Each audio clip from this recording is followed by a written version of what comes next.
I started in the hotel business in Daytona Beach Shores in April 1st, 1971. And I really married into the hotel business. My wife Barbara's parents had owned a motel in Daytona Beach since 1950. And ever since then, they'd done pretty well with it. I had just graduated from the University of Florida and came back to Daytona and was about to be drafted, or I was going to join the Air Force. I was trying to make up my mind what I wanted to do. And I wasn't sure if I wanted to travel. So my father-in-law said, well, why don't you buy a motel? And I go, a motel? I don't have any money. How can I buy a motel? And so we started looking for hotels, and we found the oceanfront villas, which was on this site in 1971. And he and his wife loaned me the money for the down payment, and that's how we got started into the hotel business. When we were deciding to build a two-story building, we wanted to take and figure out some unique things, which number one is we wanted to change the name of the property. The old hotel was called the Oceanfront Villas, and we were always being confused with other hotels that had ocean in their name, and people would call and think we were one hotel when we weren't, or vice versa. They would try to find their guests, their relatives, and they weren't here. So we decided we needed to change our name. And my wife is half Norwegian, and her father was completely Norwegian. So we went on a vacation, our first vacation after we had been here for 2 years. We went on a cruise out of Miami on a ship called the Song of Norway. And as we were sitting there in the port, we looked over and they were christening the sister ship, and the name of the sister ship was the Sun Viking. And I turned to my wife and I said, that would be a perfect name for the new hotel. I said, we'd have the Viking in there for your Norwegian heritage. I said we could build a Viking ship out the front so everybody would identify with it. And as we were drawing up the plans to build the building, we happened one weekend to go spend a weekend in Disney World. And they had their first water park there was called Wild Waters, I believe. And they had this wonderful water slide. And as we were driving home, I turned to Barbara and I said, gee, wouldn't it be nice if we could put a little water slide into our new pool at the new hotel? And that's how we got the idea.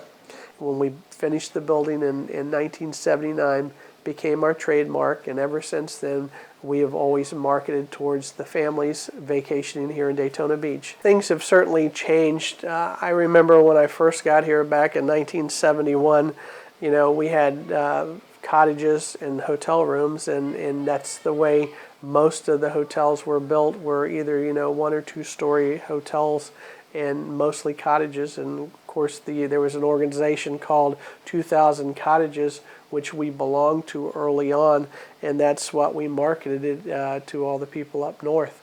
And certainly things have changed now with the high-rise buildings and the modernization of the beach.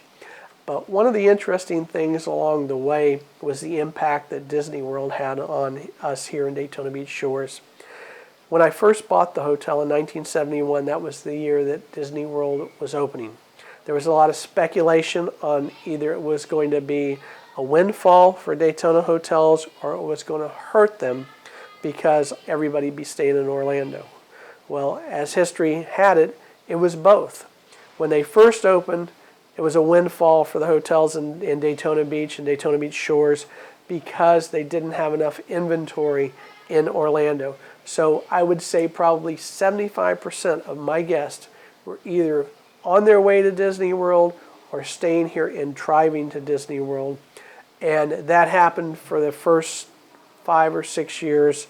And then as they started building more and more hotels in the Orlando area, less and less visitors stayed in Daytona Beach Shores because they could stay closer to the mouse in Orlando. So we saw both the good and the bad times over the development of Disney World. And I would speculate today that less than 20% of our guests are either going or coming from Disney World as they travel to Daytona Beach Shores. So that was a big change. And of course the beach has changed. I remember 1971 after Labor Day, You could go look down Atlantic Avenue, and if you saw a car coming, it was a busy day. And the same thing at the beach. You could go down the beach, and if you saw 3 or 4 people on the beach in the off season, it was very slow.